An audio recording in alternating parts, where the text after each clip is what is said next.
22 जानेवारीला प्रभू श्री राम यांच्या मूर्तीची त्यांच्या मंदिरात प्राण प्रतिष्ठा होणार आहे। एक अत्यंत भक्तिमय वातावरण अयोध्येत पाहायला मिळतोय। मंदिरात मठांमध्ये भजन कीर्तन सुरू आहे आणि प्रशासनाने देखील या सर्व अयोध्या नगरीच्या वासियांना त्यांच्या घरी, त्यांच्या मठांमध्ये, त्यांच्या मंदिरांमध्ये भजन कीर्तनचा सोहळा ठेवण्याचं विनंती केलेली आहे, जेणेकरून एक खूपच चांगलं वातावरण इथे येणाऱ्या भक्तांना मिळू शकेल। आणि अयोध्येमध्ये एक प्रतिष्ठित नाव आहे, ते आहे साध्वी सृष्टीलता यांचं, जे त्यांच्या भजनसाठी इथं प्रचलित आहेत। त्यांच्याशी चर्चा करूया आणि आपल्या प्रेक्षकांना आज कोणतं भजन त्या सांगणार आहेत, म्हणणार आहेत, हे त्यांच्याकडनं जाणून घेऊयात। साध्वी जी, आपका काफी नाम यहाँ पे चलता है और ठाकुर जी की कृपा आप पर है, एक मधुर वाणी आपके पास है। हमारे जो दर्शक हैं वो आपको सुनना चाहेंगे, क्योंकि अब प्रशासन ने भी एक तरह से कहा है कि अपने अपने घरों में, मंदिरों में, मठों में आप भजन कीर्तन करिए, एक अच्छा वातावरण हो, भक्तिमय वातावरण हो। तो आपकी मधुर वाणी से हमारे प्रेक्षकों के लिए आप क्या सुनाना चाहेंगी? हम ठाकुर जी के एक भजन गाना चाहेंगे, उनको समर्पित करना चाहेंगे। हमारे पूरे अयोध्या वासियों की स्थिति तो ऐसे हो गई है जैसे चकोर चंद्रमा को निरंतर देखता रहता है, वैसे ही सबकी दृष्टि रामलला के दर्शन के लिए केवल श्री राम जन्मभूमि की ओर ही है कि 22 जनवरी की वो तिथि आ जाए तो हम अपने रामलला का दर्शन करें। रामचंद्र मुख एकटक सब सोहई चहुओरा, रामचंद्र मुख चंद्र चकोरा, वही स्थिति है। तो हम भी अपने सरकार के स्वागत के लिए पलके बिछाए हैं कि वो शीघ्र ही विराजमान हो जाएं मंदिर में और हम सब्जी भर के उनका दर्शन करें, देखें उनको। तो उनके स्वागत में एक भजन गाते हैं। स्वागत कैसे मनाऊं रे, अरे स्वागत कैसे मनाऊं रे, राघव मेरे घर आए।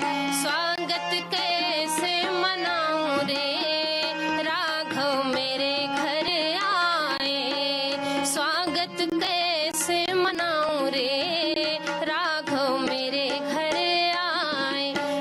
मेरे घर आए राघव, मेरे घर आए, मेरे घर आए राघव, मेरे घर आए है। स्वागत, हाँ हाँ स्वागत कैसे मनाऊं रे, राघव मेरे घर आए। स्वागत कैसे मनाऊं रे, राघव मेरे घर आए।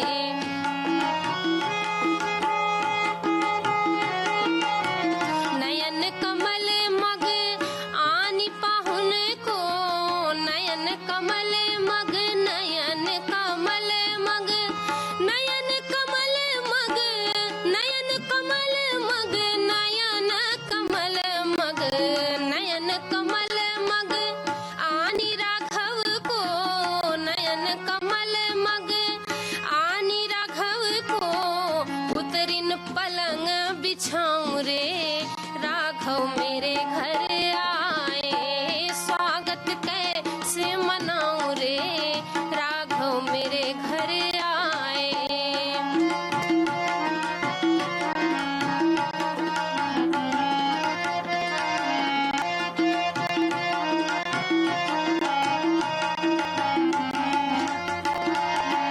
आज की घड़ी सखी बेरी बेरी आवे, आज की घड़ी सखी बेरी बेरी अर्थात बार बार आए। आज की घड़ी सखी बेरी बेरी आवे, आज की घड़ी सखी बेरी बेरी आवे। तो असुअन अर्घ चढ़ाऊं रे, पाहुन मेरे घर आए। असुअन अर्घ चढ़ाऊं रे, राघव मेरे घर आए। स्वागत कैसे मनाऊं रे, राघव मेरे घर आए। मैं यहाँ पर एक कार्ड देख रहा हूँ, आपको भी निमंत्रण दिया गया है। तो आप उस दिन 22 जनवरी को, जैसे मैंने कहा कि प्रशासन की तरफ से सभी को ये आह्वान किया गया, एक विनंती की गई है कि आप अपने घरों, मंदिरों में, मठों में भजन कीर्तन करें, एक बहुत ही मधुर वातावरण सबको मिले राम जी का स्वागत करने के लिए। तो उस दिन तो आप वहाँ रहेंगे, लेकिन किस तरह आप अपना योगदान देंगे, क्योंकि इस पूरे संघर्ष में भी आपने अपना योगदान दिया है। तो 22 जनवरी तक किस तरह के कार्यक्रम करने वाली? 22 जनवरी को जब तक वहाँ पर टाइम दिया गया है उतनी देर तो हम लोग वहाँ रहेंगे, लेकिन उसके पहले जो सेवा बन पड़ेगी भजन के द्वारा हम ठाकुर जी की सेवा करते रहेंगे। और संघर्ष की बात रही तो संघर्ष में तो उस समय तो हमारा जन्म हुआ था 1992 में, पर लोगों से सुनते आ रहे हैं और समाचार चैनलों के माध्यम से, आपके चैनल के माध्यम से भी हम लोगों ने बार बार देखा है उस चीज़ को, वो संघर्ष की घड़ी। और इसमें तो हम ये कहना चाहेंगे कि इस संघर्ष का बहुत विस्तार से जो हमको जानकारी प्राप्त हुआ है वो हमारे प्रातः स्मरणीय पूज्य गुरुदेव श्री श्री 108 महान श्री भास्कर दास जी महाराज के द्वारा प्राप्त हुआ है। निर्मोही अखाड़ा से रहे हैं, तो वे श्री राम जन्मभूमि के प्रमुख पक्षकार रहे हैं। तो उनकी भी बड़ी अभिलाषा थी कि श्री राम लला के पक्ष में फैसला आ जाए, परंतु हाँ अब तो आ गया, पर उस समय ऐसा फैसला आया जिससे गुरुदेव को हार्ट अटैक भी आया, तो बहुत अस्वस्थ हो गए। और इसके बाद फिर जो है एक समय आया तो ब्रह्मलीन हो गए वे। पर उनका बड़ा एक सपना था, वो सारी बातें बताते थे अयोध्या जी के बारे में, कैसे वो श्री राम लला का श्रृंगार करते थे, मेहंदी आदि लगाते थे। तो गुरुदेव बताते बताते भी भावुक हो जाते थे। तो जब ये फैसला आया कि श्री राम जी के पक्ष में फैसला आया और फिर डेट आ गया, तो बार बार गुरु जी का स्मरण हो रहा है कि यदि आज के समय में वे होते आज बहुत अच्छा लगता हम लोगों को। आज पूरी अयोध्या में एक ही बात हम सुनते हैं या एक ही भावना सबके सामने आती है कि राम आएंगे अंगना सजाएंगे। तो अब अयोध्या में हैं, जैसे कहते हैं कि अयोध्या में सोहर, आपसे एक हम सुनना चाहेंगे।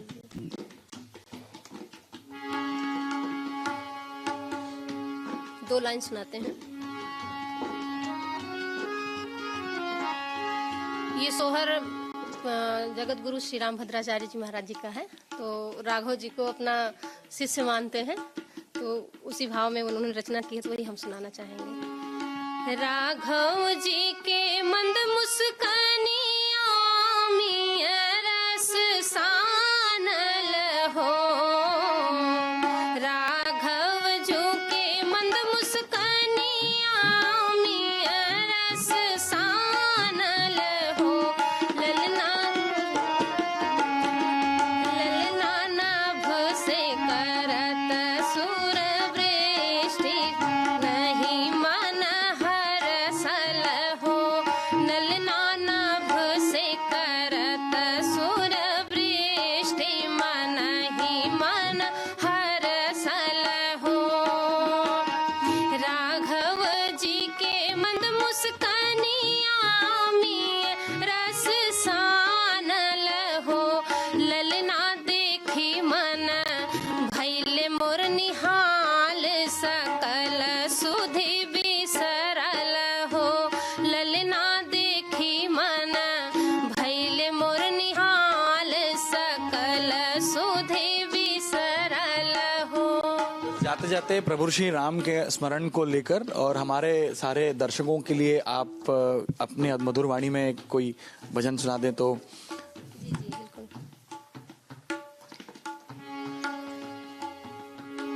मनुष्य को हमेशा भगवान की शरण में रहना चाहिए, क्योंकि जो उनकी शरण में है वो सुखी है, जो दूर है वो दुखी है। तो हम यही निवेदन करेंगे कि जो अब तक दूर रहे सो दूर रहे, अब समय आ गया है, अब तो राम जी के पास आ जाएं। हम जो हैं वो हम बता रहे हैं। ये हम चाकर हैं दरबार के, हम चाकर हैं दरबार के, हम चाकर हैं दरबार के, हम चाकर, हे हम चाकर हैं दरबार के, हम चाकर, गुण गावत श्री जनक लली के, गुण गावत श्री जनक लली के, दशरथ राजकुमार के, हम चाकर हैं दरबार के, हम चाकर हैं दरबार के, हम चाकर, जग की आस करे ना कब हूँ, जग की आस करे ना कब हूँ, जग की आस करे ना कब हूँ, हम दास जुगल सरकार के, हम